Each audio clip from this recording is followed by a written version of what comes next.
Hi guys! Samahan nyo ang aming team na lumipad papunta sa Naga City, ang sentro ng Bicol.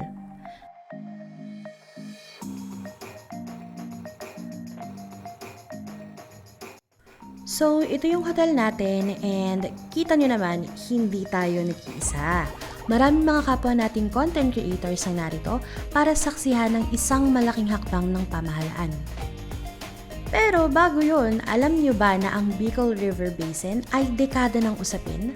Maraming administrasyon na ang nagdaan pero ang baha parang naging permanenteng residente na rito.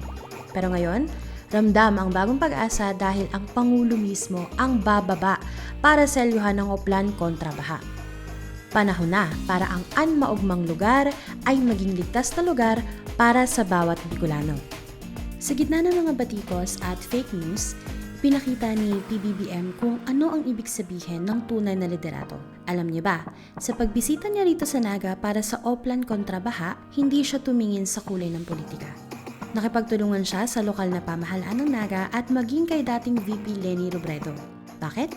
Dahil para sa ating Pangulo, ang kalamidad ay walang pinipiling partido.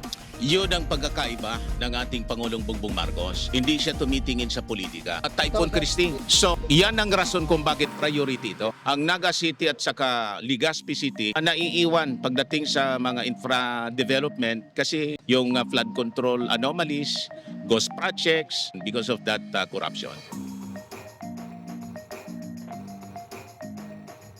Si PBBM yung leader na nagtatrabaho ng husto para masigurong ligtas ang bawat Pilipino. Hindi lang ito drawing o pangporma.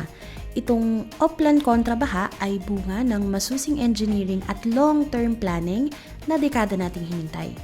Sa wakas, ang pondo ay inilalagak sa tamang proyekto para hindi na masayang ang kabuhayan ng mga taga Bicol tuwing may bagyo. So guys, ang mensahe dito ay malinaw. Ang malasakit ni PBBM ay para sa lahat at ang focus niya ay solusyon, hindi diskusyon. Tumingin tayo sa gawa. Huwag yung ingay ng mga gustong manggulo sa social media. Ang pinakamahalaga nating investment na magagawa ay ang pagkakaisa at preparasyon. Huwag nating hintayin na anurin tayo ng problema bago tayo matutong makipagtulungan. Maging bukas tayo sa pagbabago at suportahan natin ang mga hakbang na naglalayong patatagin ng ating bansa. Let's remember na kapag ang liderato at ang mamamayan ay nagkakaisa sa ilalim ng isang matibay na plano, walang unos ang hindi natin kayang lampasan. Maging bahagi tayo ng solusyon para sa isang mas matatag na bagong Pilipinas. Kay PBBM po kasi wala namang kulay-kulay. Regardless of color and party, ang ating Pangulo ay ready po kahit po ano pa ang partido. Nagpapasalamat ako sa ating Pangulo dahil alam naman natin na walang major na pag-aayos itong Maharlika Highway. Pero ngayon ay talagang tututukan na ng ating Pangulo. Magandang umaga sa inyo lahat. These are the beginnings of the perennial na flood problem here in Naga and in the rest actually of along the Bicol River. Isa pang bagay, yung nagsiltation talaga ng husto. Kaya kung titignan ninyo, napakababaw na nitong ilog na ito. Malaking trabaho ito.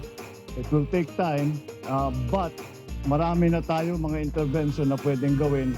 Ang plano na talaga pwede natin gawin, na kailangan natin gawin, ay kailangan natin mahuli na dapat ma-koleksyon niya yung tubig bago pa bumaba sa basin. Are you open to working alliance with Nakikita Mayor Leni Robredo? Servisyo muna bago politika. The most political thing that we did today, I wore my pink socks. My pink socks in honor of Mayor Leni.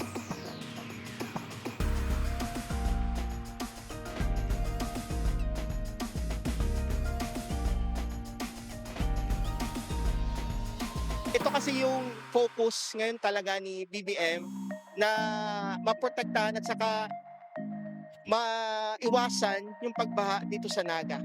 Tungkol sa Oplan kontra baha, malaking bagay ito sa future ng Naga. Maiwasan ang baha. Bago magtagulan, okay na, maganda lang.